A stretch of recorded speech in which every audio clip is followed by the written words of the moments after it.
He was just a widowed dad, coming home from yet another exhausting shift trying to juggle bills and raise his little girl.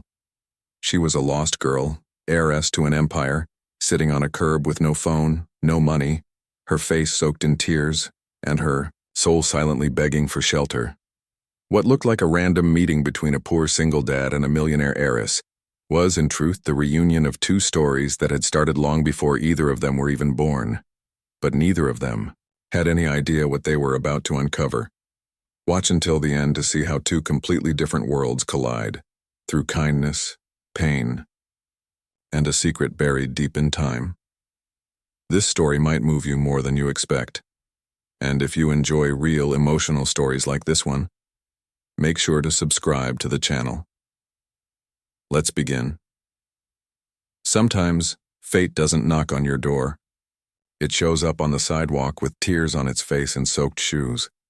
And when Peter saw that woman sitting on the edge of the curb, shivering from cold and fear, something inside him, something he didn't even know still existed, lit up. He couldn't just walk away. Not after everything he'd been through with his daughter Ella, because he knew exactly what it felt like to need help and have no one to ask. Maggie didn't want pity. She just wanted to disappear. But that night, the only thing that found her was the one thing she never expected: genuine care from a total stranger. And even though she hesitated, even though she didn't trust easily, she walked into his house. And that decision changed not just that night, but every day that followed. Because when two broken souls cross paths, sometimes they start to heal without even realizing it. Stay with us until the end to find out how a man who had long given up on love and a woman who thought she had everything but had lost herself found peace in each other and uncovered the truth about their parents who once shared a bond that seemed unbreakable. Peter hadn't known what rest felt like in years. Ever since losing his wife, life had turned into a relentless cycle of long shifts and sleepless nights. By day, he worked as a maintenance technician at a public school. By night, he picked up plumbing gigs around the neighborhood, all to make sure his 8-year-old daughter Ella had at least a little comfort. But exhaustion was catching up with him in quiet ways: aching joints, deep dark circles under his eyes, and a sadness he tried to hide even from her. He'd smile while wiping grease off his uniform, but deep down he felt completely drained. The pressure of being the sole provider, carrying the weight of her safety and education all alone, made him wonder if he was really keeping it all together. He was a present father, but slowly disappearing from himself. And the loss of his wife, who passed away suddenly from a massive stroke, left a void he still couldn't name, let alone fill. Every night, after tucking Ella into bed, Peter would sit at the kitchen table with a cup of cold coffee and wonder if life would ever feel better again. Sometimes he'd talk out loud to himself, just to hear another adult voice echo through the house. The silence was deafening. But more than that, it was the feeling that his life had frozen in time that hurt the most. He lived for his daughter, and though he never blamed her, a part of him had been stuck in that cemetery ever since the funeral. Across the city, in a completely different world, Maggie faced a struggle no amount of money could fix. A nocturne. Of a nationally known tycoon, she wore the Whitmore name like both a shield and a cage. Despite all the wealth, she had no freedom, and worse, no purpose. Trapped between empty parties, social obligations, and a family that demanded perfection, she was suffocating in luxury. What Peter and Maggie unknowingly shared was exhaustion. Not the kind that sleep could fix, but the kind that clung to the soul. The exhaustion of always having to be strong, of pretending everything was okay, of keeping everything running while everything inside was falling apart. On the night they met, both were at their breaking point, even if their roads to that place looked completely different. She was walking aimlessly, not knowing where to go. He was simply heading home, worn out as usual. Peter had never looked for someone to share his life again. After losing the love of his life, he figured fate wouldn't give him a second chance. But that rainy night changed everything. Because sometimes life brings two worlds together right at the moment when both are on the verge of falling apart. And when that happens, no one walks away the same. Maggie had always been seen but rarely truly noticed. She grew up in the spotlight of the Whitmore name, surrounded by luxury, but starved for love. Her father, a cold and controlling magnate, treated emotions like weaknesses. Feel later, fix now. That was one of his favorite lines. From an early age, Maggie learned that crying wasn't allowed, that showing pain meant failure. So she got good at wearing expensive smiles over the cracks no one else could see. Her mother's sudden death was the breaking point. Maggie was just 17, and even in her grief, she was pushed to stand by her father at public appearances for the company. You're a Whitmore, and Whitmores don't fall apart. But she did fall apart, just not where anyone could see. She withdrew, started avoiding social events. The sparkle in her eyes faded, replaced by an old kind of tired no doctor could explain.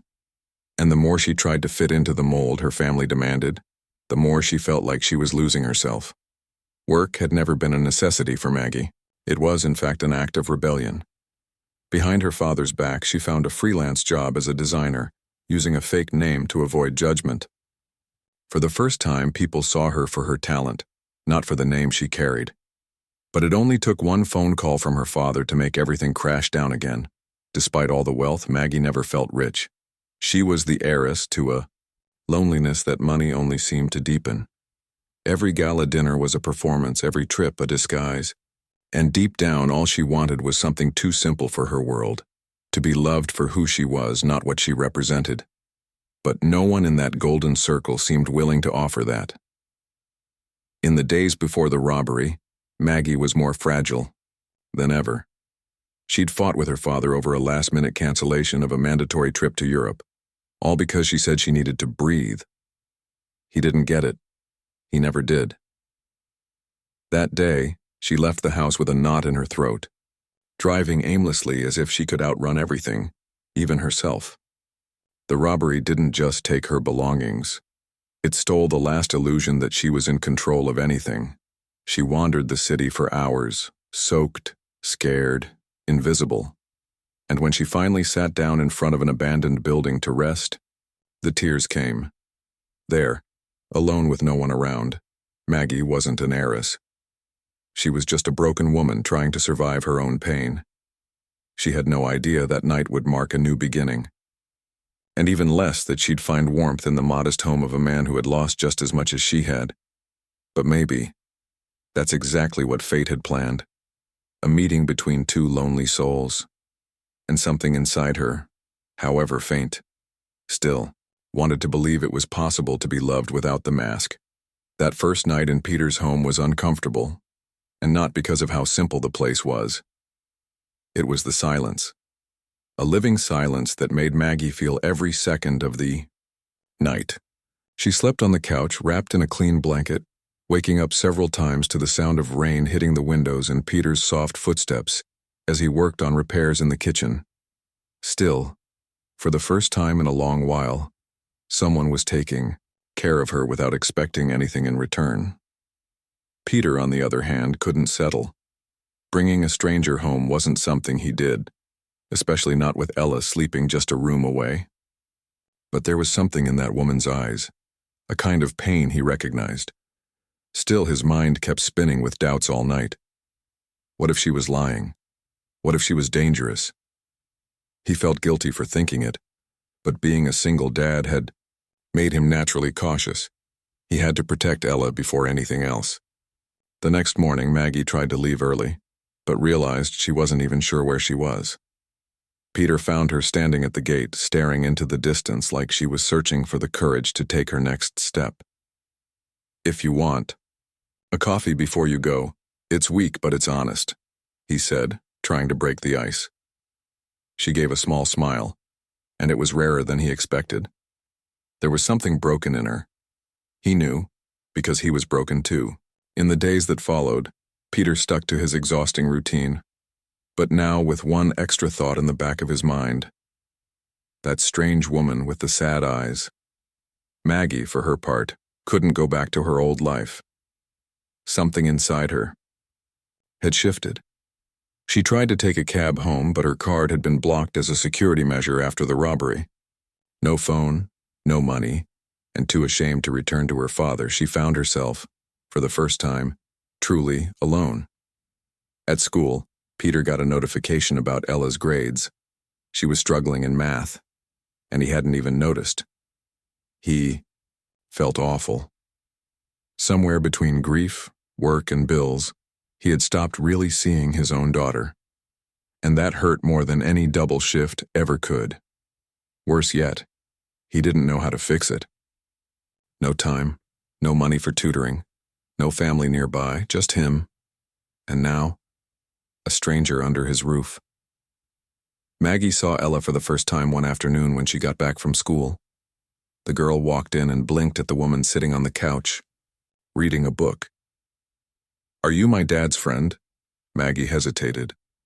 "I guess, and for now I'm just someone he decided to help." And in that moment, neither of them realizing it, a connection began to form between two very different worlds. Even without meaning to, Maggie started helping around the house. She washed dishes, folded laundry, tidied up the living room. Small, almost automatic acts, but they started to take root. Peter noticed but said nothing. He didn't want her to think she was only welcome because she was useful.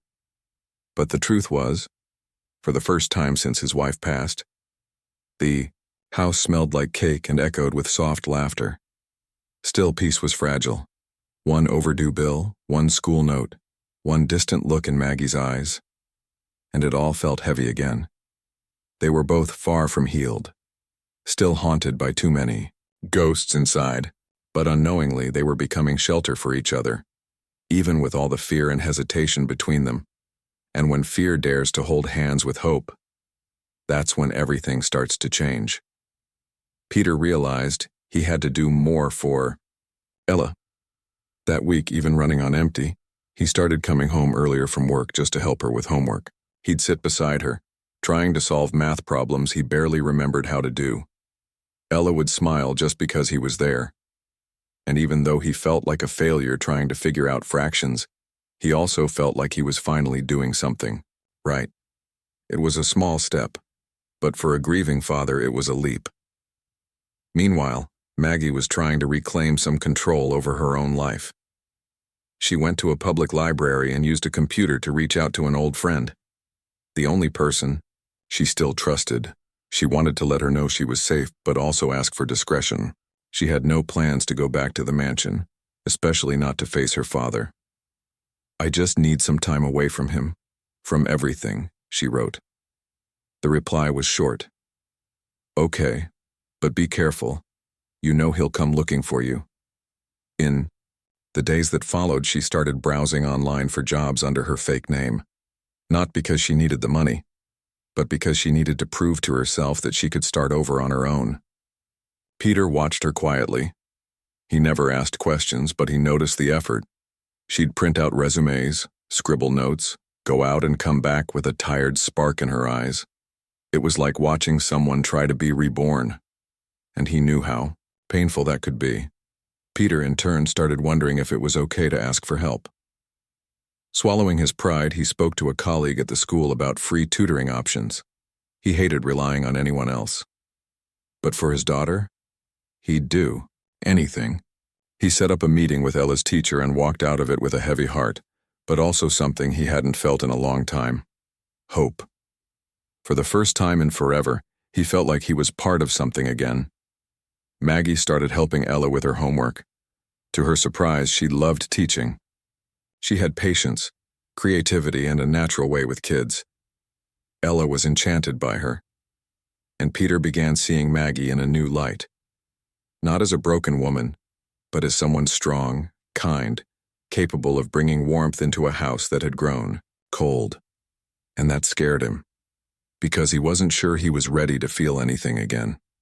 Or maybe he was. One afternoon, Maggie came home with a box of muffins. "Saw these at a bakery and remembered your daughter saying she loves chocolate," she said casually. Peter smiled but didn't say much. Inside, he was torn. Part of him wanted to ask her to stay longer, to open up, to tell her how much her presence had helped. But the other part, the part still bleeding, warned him that this was temporary, that it was dangerous to get attached. so clumsily he tried to pull away for the first time. "You're probably ready to get back to your life," he said over coffee. Maggie looked at him for a moment, silent. There was pain in her eyes, but also understanding. She knew he was scared, so she didn't push. But in that tense silence, both of them felt something shift. And maybe change wasn't such a bad thing after all.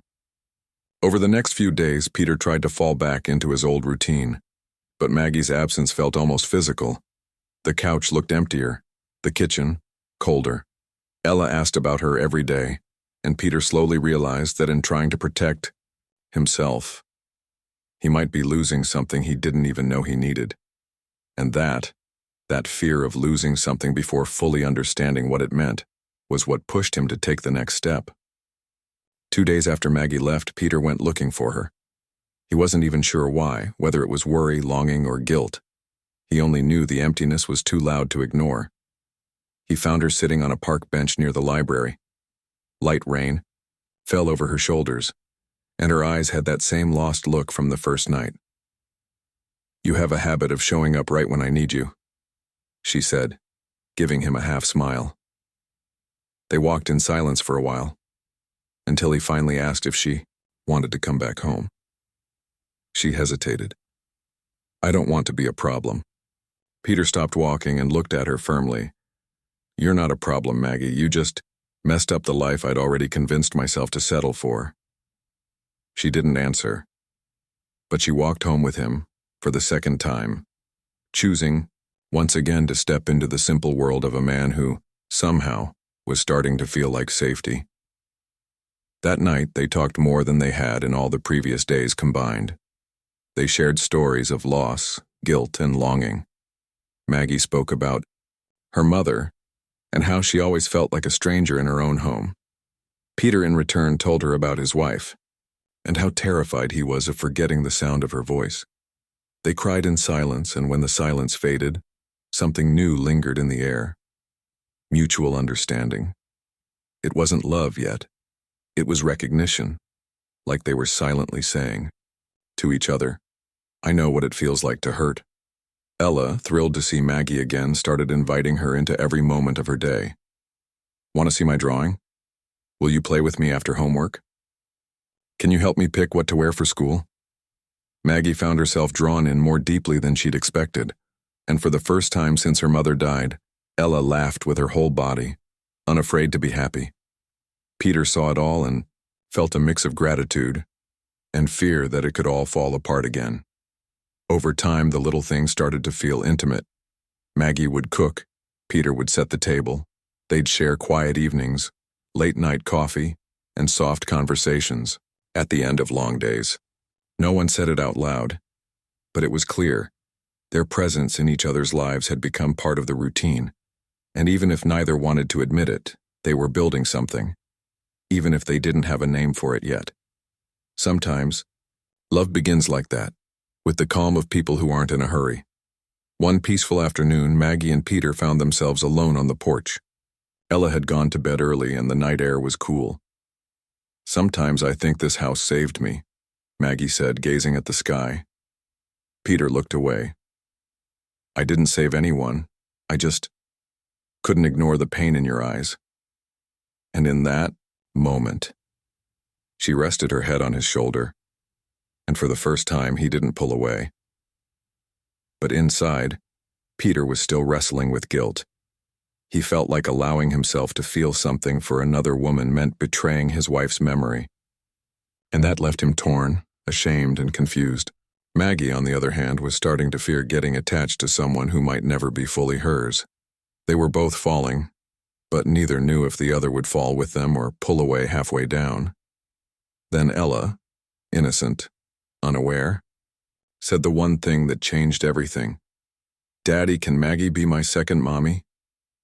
The silence that followed was heavy. Peter choked on his reply, and Maggie, at a loss for words, just smiled through her tears. In that moment, there was no pretending this was temporary anymore, but accepting that meant confronting old pain, and maybe, just maybe, letting go of it.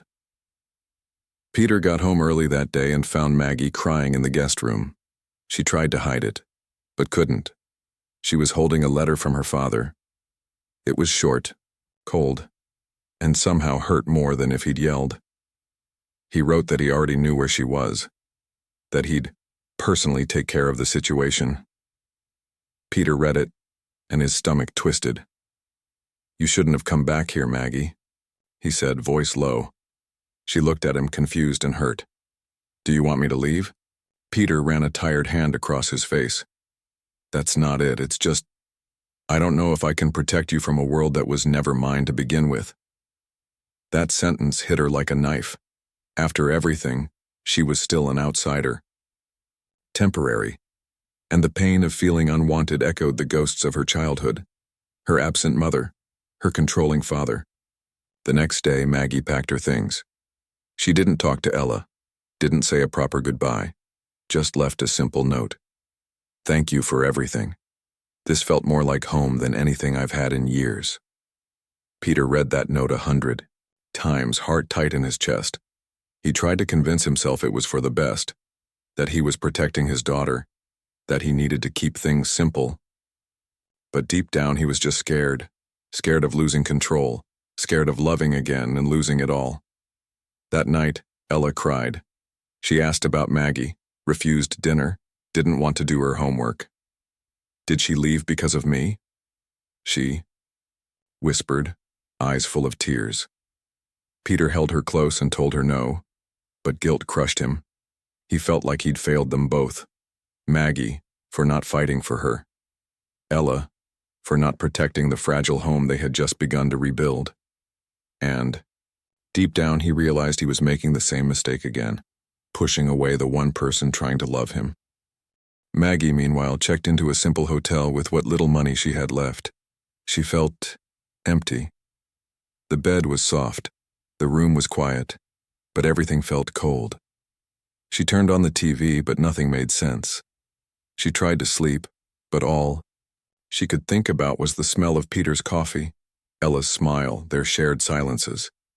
She didn't belong to her old life anymore, and now she didn't seem to belong anywhere. For the first time, she wasn't lost in the city. She was lost inside herself. The next afternoon, Maggie went to her childhood home. She sat on the garden bench, the same one where her mother used to read to her. She closed her eyes and tried to remember her mom's voice. "You deserve to be happy, my sweet girl." But the voice faded, like even the memories wanted to leave. And that's when Maggie understood. She was tired of running. From her father, from her feelings, from herself. By sunset, she'd made a decision. She was going back to Peter's house, not to beg, not to start over, but to speak her truth. For once in her life, she deserved to say what hurt, what she wanted, what she hoped for. And if he wasn't ready, that was okay. But she couldn't bear the silence between them anymore. Because sometimes, the real heartbreak isn't someone leaving. It's everything that was never said. Peter, that same night, stood at Ella's bedroom door, watching her sleep. His heart ached. He realized he was passing down to his daughter the same wound Maggie's father had left in her, the wound of not feeling enough, of watching love walk away without explanation. And right then, he understood something for the first time. Protecting someone doesn't mean pushing them away. It means letting love in, even if it might hurt. And he knew exactly what he had to do before it was too late. Peter woke up before sunrise. He had made his choice. He couldn't keep letting life happen without doing something about it. He made Ella's breakfast with care, brushed her hair gently, and walked her to school, holding her hand the whole way. In her eyes, there was still sadness over Maggie's absence, but there was also hope. And Peter silently promised himself he'd do things differently. For his daughter, for himself, for Maggie. That afternoon, he drove past the hotel where she was staying. He took a deep breath before walking in. His heart was pounding out of his chest. The front desk clerk recognized him. "She just left, but she left this for you." An envelope, his name written on the front. He opened it right there. It was a letter. Maggie said she was leaving town. She needed to find her mother. or at least the version of her that lived in her memories. The words hit him like a punch to the gut. But this time, he wasn't just going to let it happen. He raced home, asked the neighbor to pick up Ella from school the next day, and jumped in the car. He drove aimlessly, trying to guess where Maggie might have gone. And then he remembered the park, the library, the garden at her old house. And there she was, sitting on the same bench, eyes lost in the soft light of the setting sun. Peter walked toward her slowly, heart pounding. "You're really gonna leave without saying goodbye to Ella?" She turned her head, eyes wet with tears. "I thought it was for the best." "It's not," he said softly. "The best thing that happened to both of us was you." Maggie cried, but she didn't run. For the first time, she let someone see all of her, fragile, confused, hopeful. Peter sat beside her, gently took her hand and said, steady and clear, "I'm scared, really scared. But I also know I don't want this life without you in it." She closed her eyes and smiled, a kind of smile that let go of a weight she didn't even know she was carrying. From that day forward, everything changed, slowly, like all things that truly matter. Peter began reshaping his life to make more time for Ella and for Maggie. Maggie, in turn, went back to work as a designer, this time using her real name. She owned her identity, not as an heiress, but as a woman. They weren't in a rush. They had a quiet promise to never abandon each other again. Their conversations grew lighter. Dinners felt warmer. Sundays began to feel like something to look forward to. Peter started remembering his wife with more warmth and less pain. Ella still called Maggie Auntie, but her eyes said Mom. And slowly, the home that had once survived on effort and silence was now built on love and restoration. The pain hadn't disappeared, but it wasn't lonely anymore. Then, on a quiet afternoon, Peter got an unexpected call. A man named Charles Whitmore wanted to speak with him, Maggie's father. "Are you Henry's son?" he asked, surprised. Peter said yes. And after a moment of silence, he heard the words, "Your father was my best friend when we were kids." And in that instant, everything that once felt like coincidence began to make perfect sense. Peter didn't know how to react to Charles Whitmore's call. At first, he thought it was some kind of veiled threat, a way for Maggie's father to mark his territory. But the voice on the phone wasn't threatening.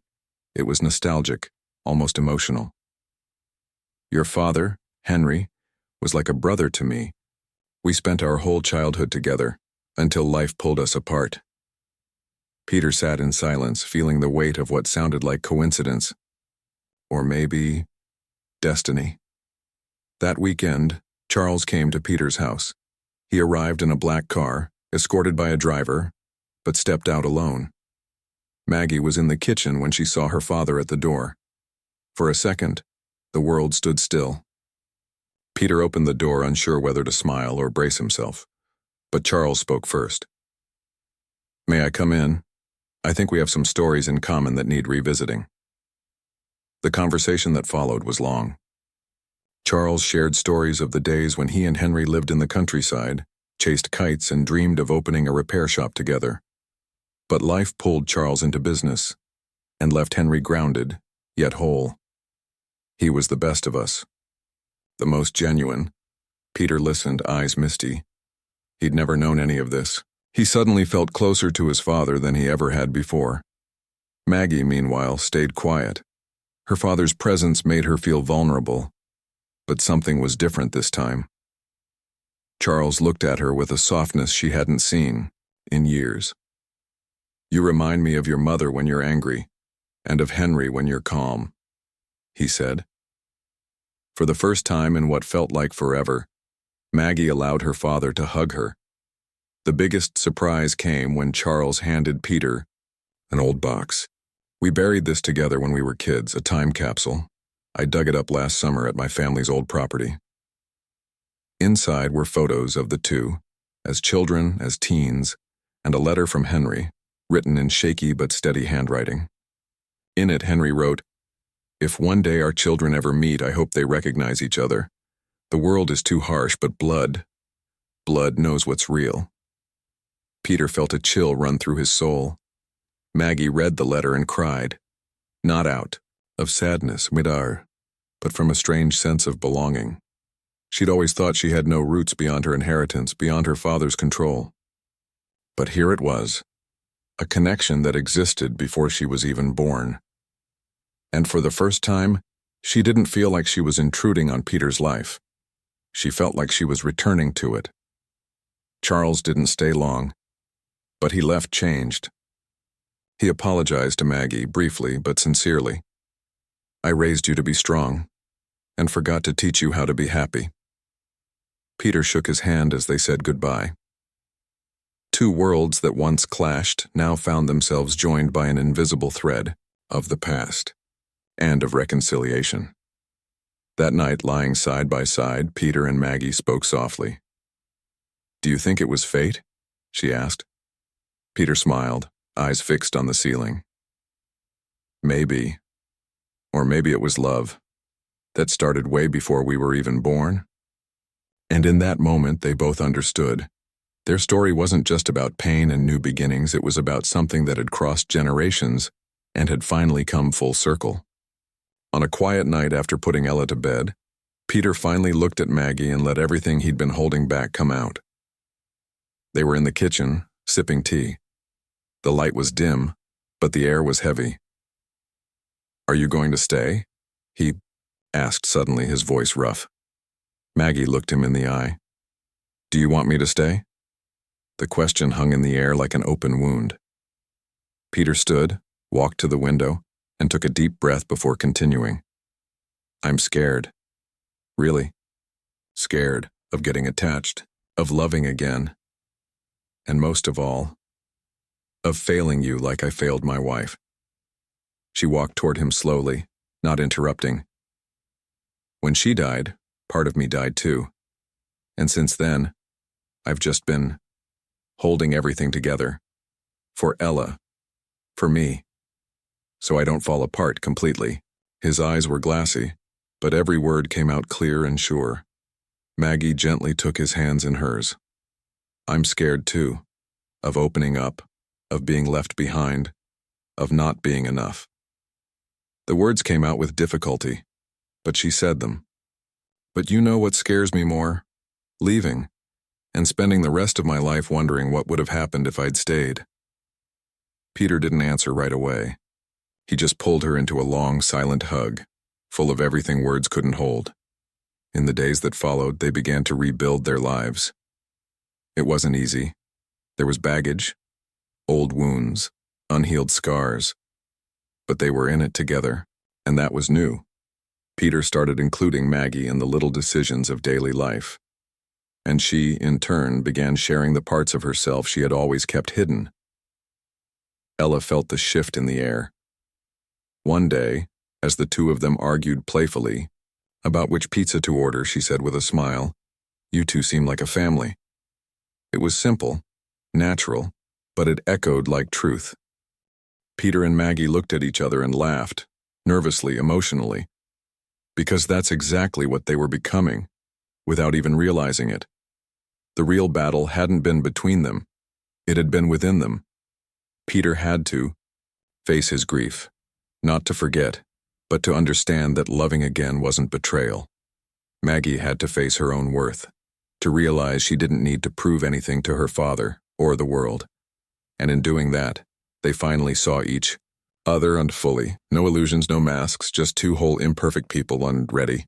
On a rainy afternoon, not unlike the one where it all began, Peter took Maggie and Ella to his father's old property. There, beside a tree that Henry and Charles had planted in their youth, they buried a new time capsule. Inside, they placed a letter written by the three of them, a photo of their new family and one of Ella's tiny bracelets.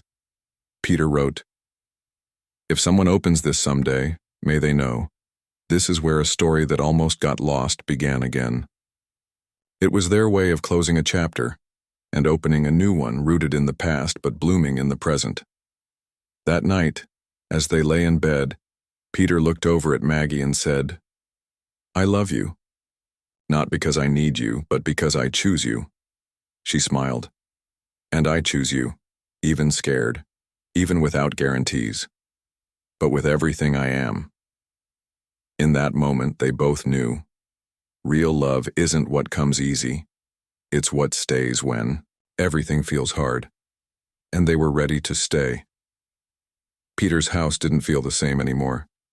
The plain walls now held new pictures, the rooms echoed with laughter, and the kitchen, once silent, now played music on Sunday mornings.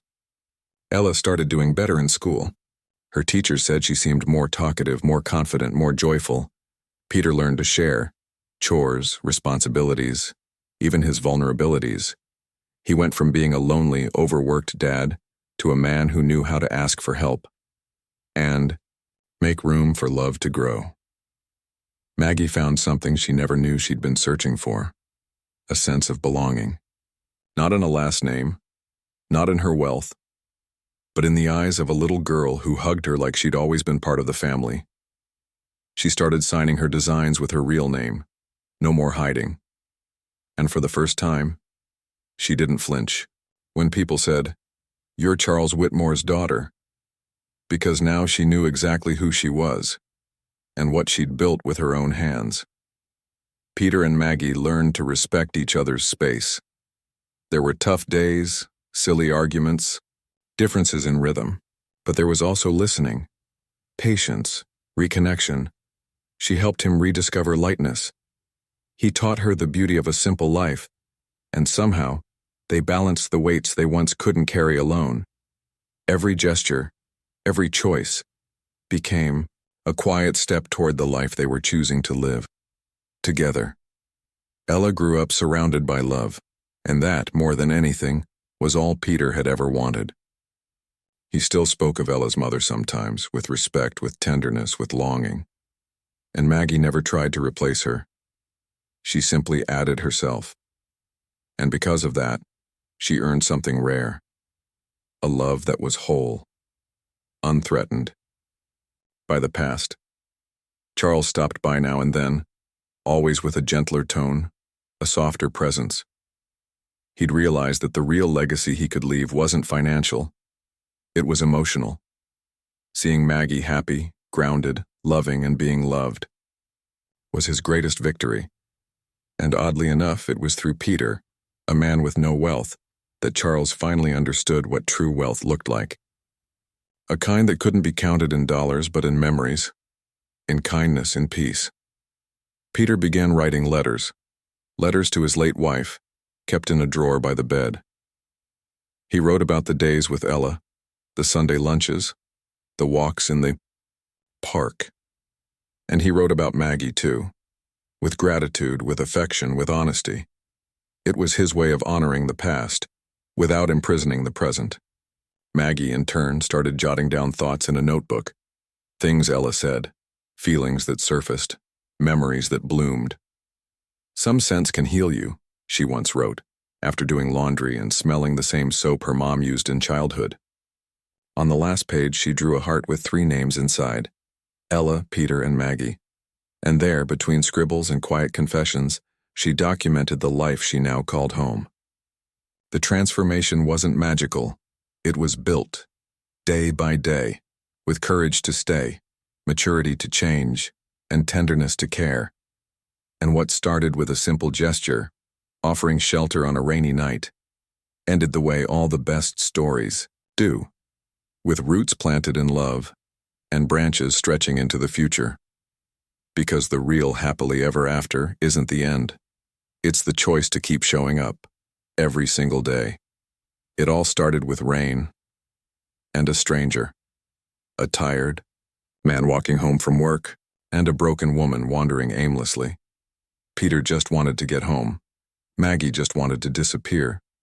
But on that wet street corner, fate decided to rewrite both of their stories. And when he offered her a blanket, he also opened the door to something much bigger, a second chance. Peter was a widowed father, exhausted, holding on to what little life he had left. Maggie was a lost heiress, trying to outrun the weight of her name. They weren't looking for love, just a little peace.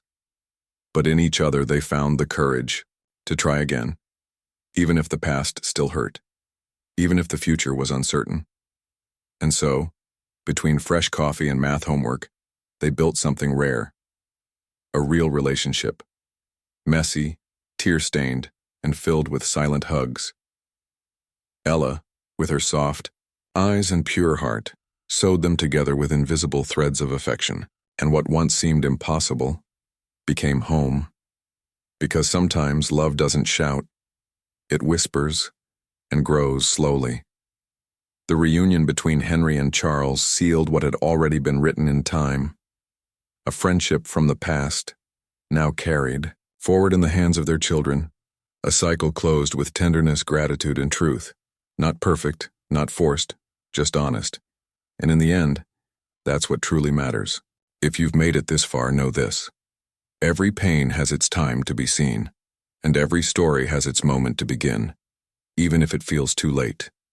If you've ever felt broken, alone, or like there was no way out, remember Maggie and Peter. Because starting over is possible, and sometimes all it takes is the choice to stay, even when you're scared. Have you ever helped someone like that, or received help when you needed it most? Share your story in the comments. I'd love to hear it. And don't forget to subscribe and turn on notifications so you don't miss the next story that might touch your heart. Share this with someone who's waiting for a sign of hope today. And remember, sometimes the saddest endings are just the beginning of something beautiful.